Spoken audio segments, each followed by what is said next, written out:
हम बात करते हैं सीएनबीसी आवाज़ के 20 साल के जश्न में मैराथन ट्रेंड्स पीएमएस के सीईओ अतुल सूरी को शामिल करते हैं, जो बाजार में 3 दशक का अनुभव रखते हैं। ना सिर्फ लॉन्ग टर्म ट्रेंड्स पकड़ने के लिए जाने जाते हैं, बल्कि टेक्निकल और फंडामेंटल्स के बीच में तालमेल बिठाना भी इन्हें खूब आता है। इनसे समझते हैं कि मौजूदा बाजार में क्या रणनीति होगी। Atul ji, good morning. और सबसे पहले तो 2025 में आपसे पहली कॉन्वर्सेशन है। वैसे मुझे याद नहीं आपसे लास्ट कॉन्वर्सेशन कब हुई थी। अरे हम मिलते रहते हैं। नहीं, आप नहीं मिलते हैं हमसे, बट खैर चैनल पे नहीं मिलते। हाँ, anyway, वैसे पिछली बार ही तो मिले थे। जी हाँ, बिल्कुल। चलिए, हैप्पी न्यू ईयर। क्या लग रहा है इस मार्केट का ट्रेंड, क्योंकि पिछले 3 महीने में काफ़ी लोगों को काफ़ी रुलाया है मार्केट ने। बिल्कुल। और काफ़ी लोग भूल गए हैं कि एक बुल मार्केट भी थी इससे पहले। बिल्कुल। आपका व्यू क्या है? देखिए, 1-1.5 साल अच्छा बुल मार्केट रहा। मार्केट इन्फिनिटी तक तो चल नहीं सकती, उसके करेक्शन आ सकते हैं। 2 किस्म के करेक्शन आते हैं, एक होता है टाइम वाइज, एक होता है प्राइस वाइज। और अगर आप देखें तो ये जो लेवल्स हैं, ये हमारे जो इलेक्शन में जो टॉप हुआ था 23,300 का जो वोलेटिलिटी हुई थी, हम वही कहीं हैं। तो ये 3 मंथ का रेंज नहीं है, हम जो लेवल है ये मई का लेवल है। तो समझिए 6 महीने निकल गए हैं, बाजार यहाँ पे ही था। और इंटरेस्टिंग बात है कि जो बाजार के लीडर्स थे, जो सेक्टर्स थे, वो स्टॉक 15-20% निकल गए हैं। आपके जो डिफेंस के स्टॉक थे, पीएसयू स्टॉक थे, पीएसयू बैंक थे, आप देखेंगे काफ़ी सारे इंफ्रा के स्टॉक थे, रेलवे स्टॉक तो 30-30% निकल गए हैं। तो इस हिसाब से अनुज क्या हुआ है कि पिछले 6 महीने में मुझे लगता है एक करेक्टिव फेज हुआ है। टाइम वाइज है, 6 महीने काफ़ी टाइम होता है। 1.5 साल की तेज़ी में 6 महीने काफ़ी टाइम होता है, 1/3 टाइम करेक्शन हो जाता है। और प्राइस वाइज भी हम ऊपर से 12-15% इंडेक्स में ही घट गए हैं, और स्टॉक्स में तो 25-30% भी करेक्ट हो गए हैं। तो ये एक टाइम और प्राइस वाइज करेक्शन था। तो जो हम थोड़ा यूफोरिक था, बबल था, जो भी है, ये दोनों तरीके से एक मार्केट को कम कर देता है। मुझे लगता है कि अगले 1 महीने में बहुत न्यूज़ हैवी है। देखिए, 3 इवेंट है। पहला तो 20 जनवरी को ट्रंप की स्वेरिंग इन है, और वो बहुत फुल पेस एक्शन में आके अबाउट 20-22 वो डायरेक्टिव्स करने वाला है। उस पर क्या इम्पैक्ट पड़ता है, किस कंट्री पे, किस सेक्टर पे, तो बहुत ऊपर नीचे होगा। इसका जो इम्पैक्ट है आप ऑलरेडी डॉलर और यूएस बॉन्ड यील्ड्स में देख सकते हैं। वो उसके बारे में मैं ज़रूर बात करना चाहूँगा बाद में। दूसरा जो इवेंट है वो है हमारा बजट।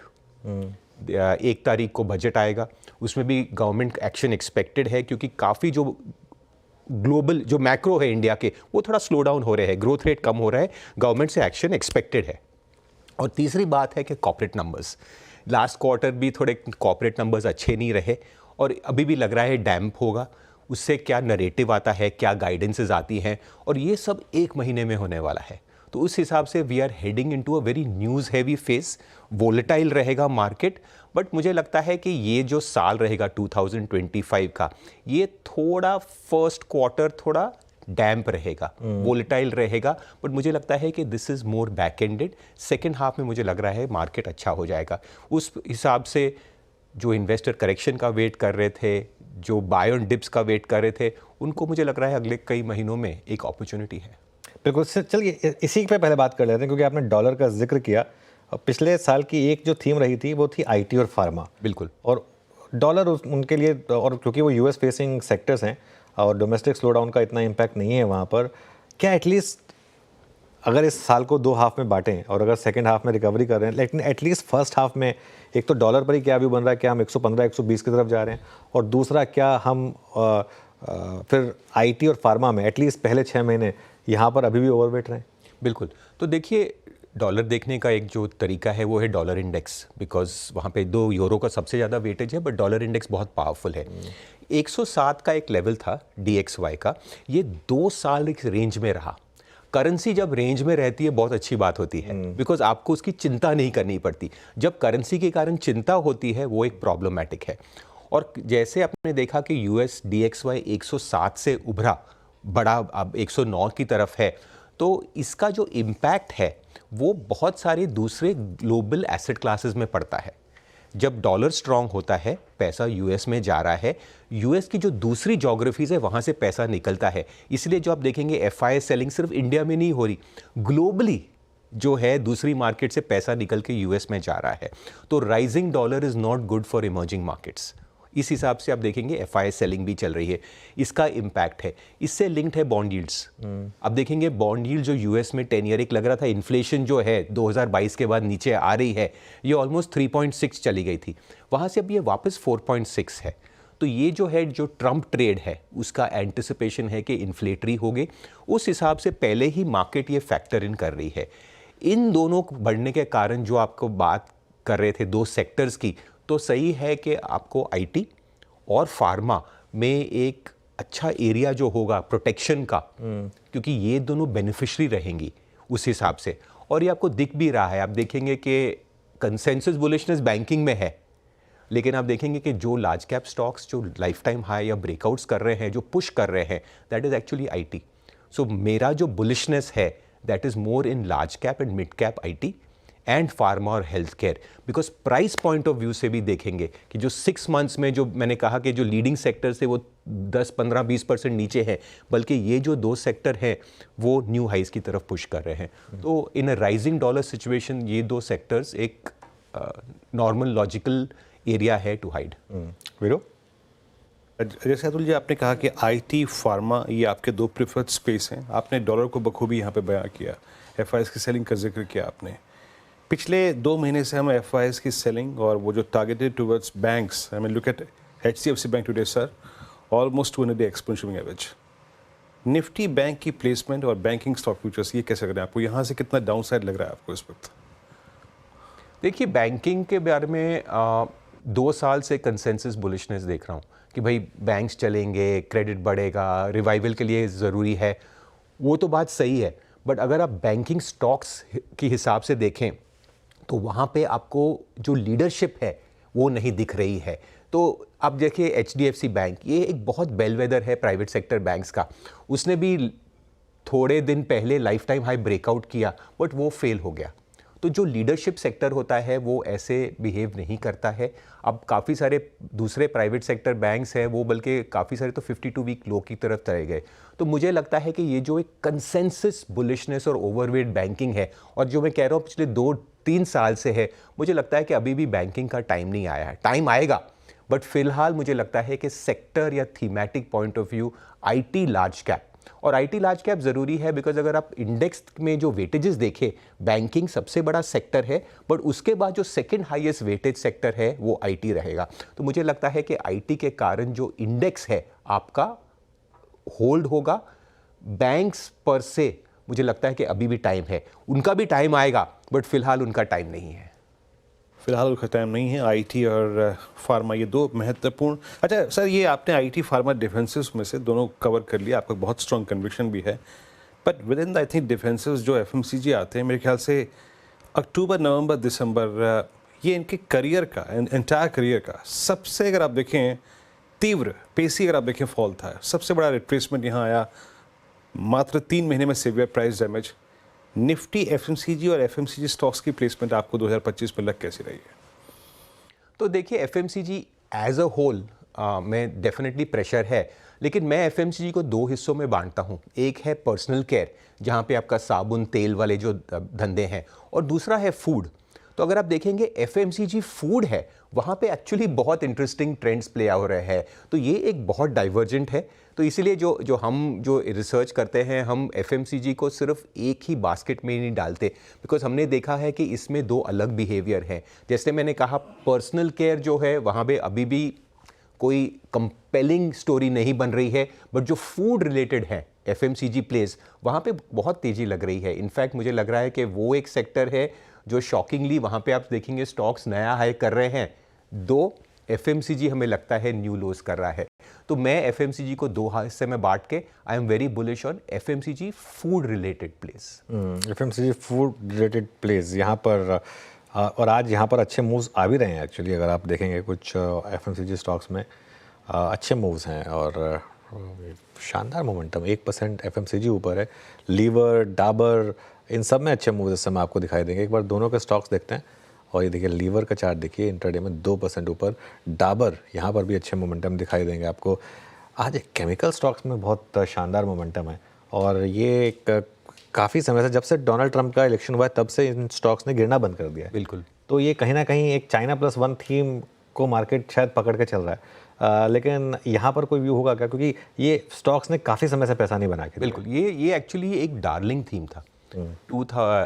कोविड के बाद ये 2 साल में ये चाइना +1 की सबसे बड़ी थी 40-50 गुना स्टॉक्स हुए थे कुछ। और इसमें क्या स्टोरी बन रही थी कि आईटी के बाद हम इंडिया का नेक्स्ट बड़ा था स्टोरी, वो एक्चुअली स्पेशलिटी केमिकल थी और 2 साल में लोग भूल भी गए। तो ये है हमारी मार्केट की जो बोलते हैं थीमेटिक थॉट प्रोसेस। बट उस हिसाब से ये सेक्टर, ये स्टॉक्स में काफ़ी टाइम वाइज करेक्शन निकाला है। ऑफ कोर्स थोड़ा रेफ्रिजरेशन गैस प्राइसेस के कारण थोड़ा बम्प अप हुआ है, बट मुझे लगता है कि अनुज के इनको एक सेक्युलर ट्रेंड बनाने के लिए टाइम लगेगा। इन द सेंस के हमको यस आज बाउंस हुआ है, ये रीटेस्ट करेंगे, करेक्शन करेंगे, कैसा प्ले होता है, कैसा वॉल्यूम होता है, as a larger term trend I think थोड़ा इसको टाइम लगेगा। आज एक 1 डे प्राइस एक्शन हुआ है, न्यूज़ बेस्ड हुआ है, but to make it a bigger story इसमें थोड़ा टाइम लगेगा। To make it a bigger story इसमें टाइम लगेगा। तो यहाँ से फिर स्टोरीज आप क्या क्या बैक कर रहे हैं, अपार्ट फ्रॉम जो आईटी फार्मा की हमने बात कर ली और कुछ हद तक एफएमसीजी, इस साल पैसा बनेगा कैसे फिर? क्योंकि at the end of the day time करना थोड़ा टफ हो जाएगा कि फर्स्ट हाफ टफ है, सेकंड हाफ बिल्कुल ईजी है। रिटेल इन्वेस्टर के लिए क्या मौके होंगे फिर? मेरे हिसाब से कि इनको जो है कि ये जो साल रहेगा इसमें काफ़ी सारा एक डाइवर्जेंट ट्रेंड रहेगा। जैसे मैंने एफएमसीजी की बात बताई कि एफएमसीजी सेक्टर में भी आधे स्टॉक स्टफर कर रहे हैं, आधे अच्छे कर रहे हैं। तो मुझे लग रहा है कि हर चीज़ को थोड़ा और ग्रैन्युलरली देखना पड़ेगा। जैसे मैं छोटा सा सेक्टर है होटल्स, अब होटल्स एक स्टॉक है या सेक्टर है, हमने देखना ही बंद कर दिया था।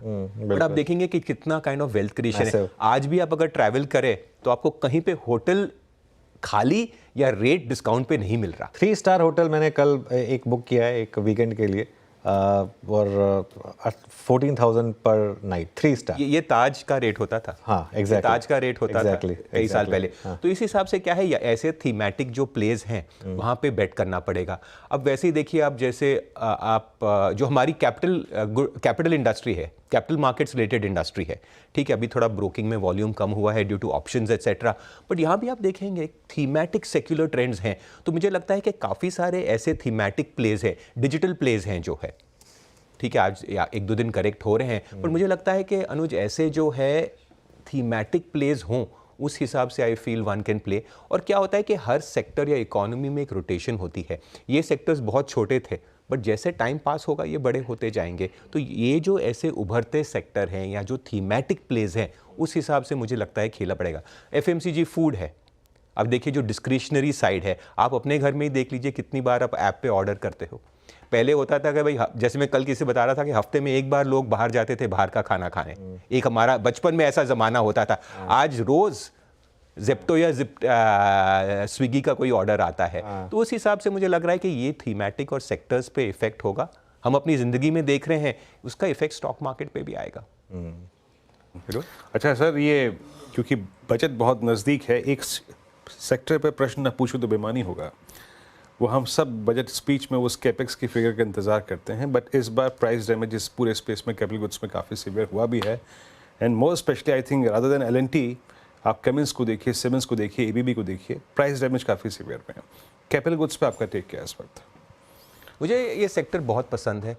ये बात आपकी सही है कि फ़िलहाल जो पिछले 3-4 महीने में इनमें करेक्शन हुआ है, बट मुझे लग रहा है कि अगर ये जो बुल मार्केट है, इसकी अगर लीडरशिप जो है, अगर कोई सेक्टर या थीम, हर सेक्टर एक थीम, एक लीडरशिप होती है, मुझे लगता है कि इसमें कैपिटल गुड्स वो एक थीम है। सही बात है, जैसे आपने बताया कि पिछले 3-4 महीनों में इनमें करेक्शन हुआ है, ज़्यादा पैसा नहीं बना है, बट मुझे लग रहा है कि ultimately the single largest secular on a multi year time frame is capital goods and infra. तो मुझे लगता है कि इनमें होल्ड किया जाए। अगर इसमें अगर आप अंडर इन्वेस्टेड हैं, तो जहाँ भी ये करेक्शंस आए हैं, 20% इनमें करेक्शन आ चुके हैं, I think this make a very interesting area. Because जो इंडिया की स्टोरी है, जो गवर्नमेंट पुश है, जहाँ पे गवर्नमेंट फंडिंग है, this is in the area of infrastructure, और उनका जो इम्पैक्ट है वो इस सेक्टर पे पड़ेगा। थोड़ा स्लो डाउन हुआ है इलेक्शंस के कारण स्पेंडिंग में, इसीलिए इनमें करेक्शन आया है। बट मुझे लगता है कि government is sensitive to the importance of infrastructure. थोड़ा बैक एंडेड एक्सपेंडिचर आएगा, जैसे इनका ऑर्डर्स फ्लोज आएगा, मुझे लगता है कि ये स्टॉक बहुत जल्दी रिकवर कर देंगे। So I am very bullish on capital goods and engineering. I agree के लास्ट 3 to 4 months में इनमें ज़्यादा पैसा नहीं बना, but I feel that this correction जो एक अपॉर्चुनिटी है for a longer term portfolio play, ये एक बहुत बड़ा थीम मुझे लगता है। अच्छा सर, ये हमेशा एक बहुत ही अच्छा पोर्टफोलियो सुसज्जित जिसे कहते हैं, डिसेंटली प्लेस्ड, उसमें कमोडिटीज़ का भी एक अंश होता है।